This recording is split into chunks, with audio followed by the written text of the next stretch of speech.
Yo, this is Deontay the Bronx Bummer Wild, the WBC heavyweight champion of the world. And I'd like to give a big shout out to CJ Goodfella of Sports TV. Bomb Squad, baby. Don't forget to check out our sponsor, The Health Blaze, at thehealthblaze.com. 100% all natural products from lotions, soaps, foot soaks, bath bombs, and much, much more. Use the promo code Goodfella1Boxing. Tell them your boy CJ Goodfella sent you, get 18% off. We out.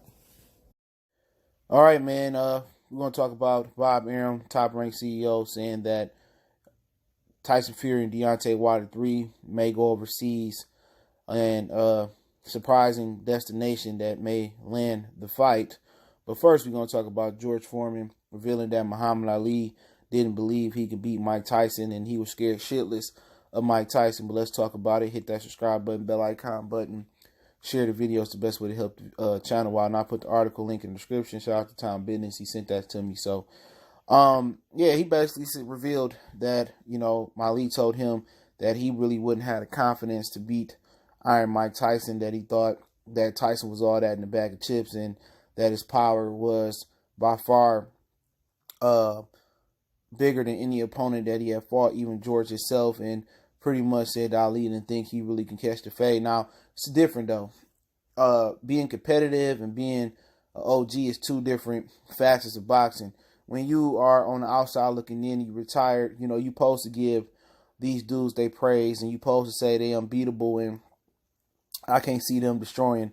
I don't know if I really want to fight him, but if Ali was in his competitive nature, you know what I'm saying, if he was, Ali talking shit like he did versus Sonny Liston and George Foreman, I think he would have been a little bit more confident, but, it's easy to let people in when you're retired and people calling you the greatest of all time. That's been one of the biggest debates. People, how they see the LeBron and Jordan debate, 10 times, it was 10 times the bigger debate between Mike Tyson and Ali going through the 80s and the 90s. That was our version of LeBron versus Jordan. You know what I'm saying?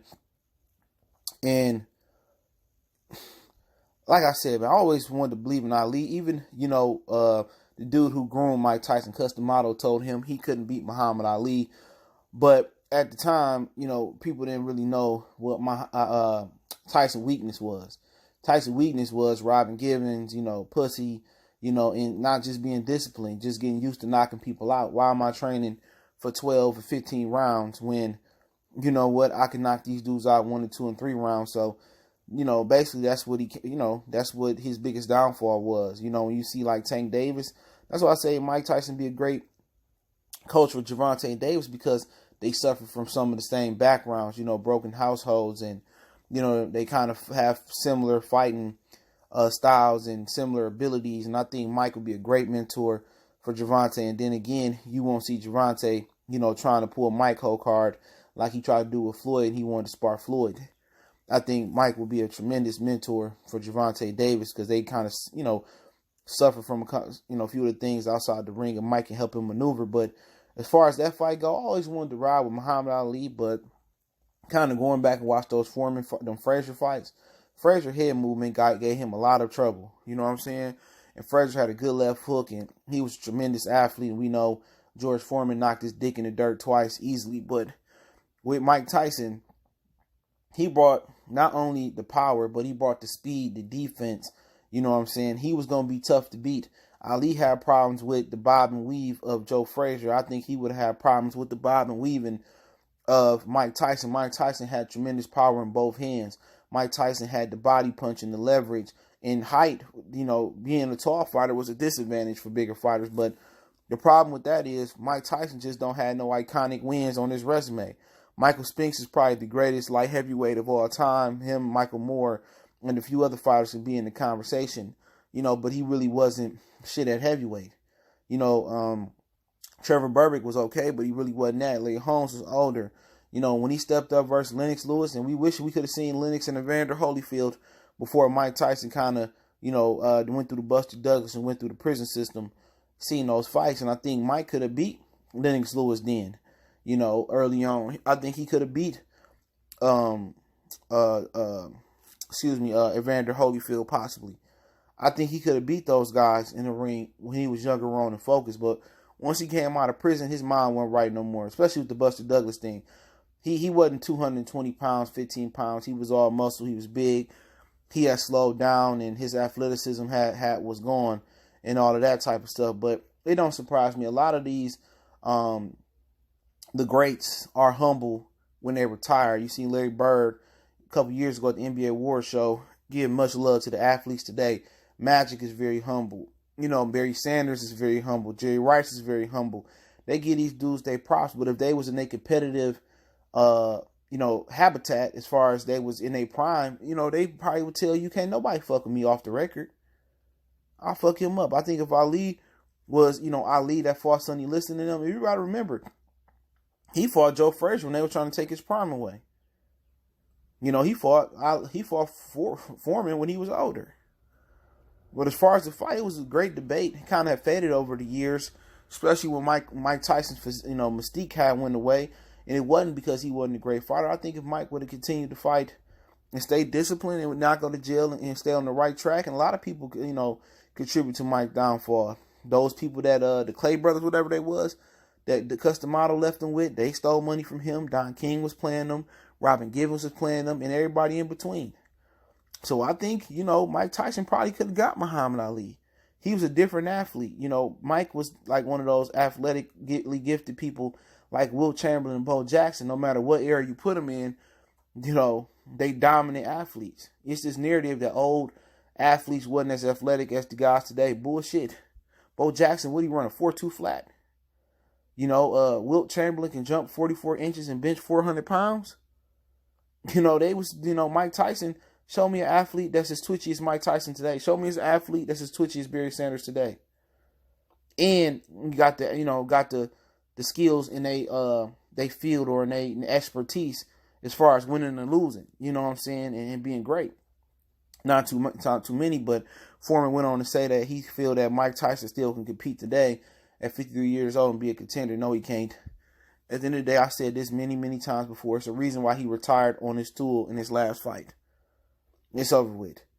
Ain't nothing changed from when he fought early 2000s till now. He an old man.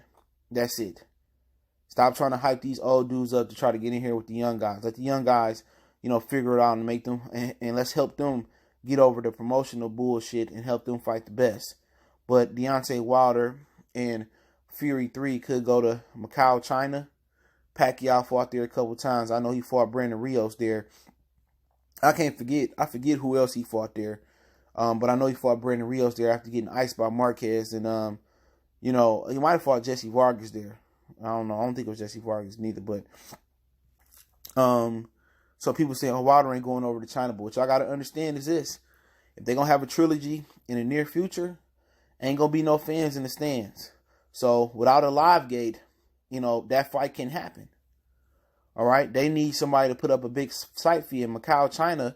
Hopefully I'm saying it right. If they put up a big site fee, that's where the fight going. If they put up the live gate percentage, so they made $30 million. So if they put up, $30 million, for the site fee, and they both get 15, and then the rest comes from, sponsorships and, pay-per-view and, wherever else they get them from, then they make up the difference. But you gotta have a site fee without a live gate. And if Vegas not willing to put up a huge site fee and they just went through an economic crash with their city and casinos shutting down, they ain't gonna really have it. Jerry Jones ain't gonna pull out his ass, right? Or another billionaire over here. Then they're gonna have to go to the Middle East, or they're gonna have to go to Macau, China, or they have to go on the road and for somebody to put that money up. So if the fight gonna happen, unless they willing to take significantly less money, and I'm talking probably like 5 to 10 million overall from making they probably made 40 million apiece. And plus, remember, it's a 60-40 split in Fury favor for the trilogy. So they might have to go over China and get the job done, just to make ends meet. Or they gonna just go their separate ways and wait till the economy come back and then fight. So they got to do that. But until I hear Al or Wilder come out and say that's a possibility, but the money is not there in America no more. With the economy crash, it may not be anywhere in the world unless some billionaire put the money up overseas, and that's how they're going to have to get it. But hey, let me know what you guys think. Don't forget we on Facebook, Instagram, Twitter. Reach out to me if you have a business question, inquiry, sponsorship, video request. Keep sharing the videos. Want to make a donation to the channel, Cash App, PayPal there. Appreciate all the love and support, man. Don't forget to check out our heavyweight boxing playlist, boxing news, boxing rumors, NFL, NBA. We got a live playlists, Boxing 101, NBA 101, NFL Live. We got you covered. And let me know what you guys think. And don't forget to check out our Hip Hop 101 playlist as well, too. We growing that. But, hey, let me know what you guys think about Mike and Muhammad Ali. Who you think would have won in the comment section. You believe Foreman telling the truth?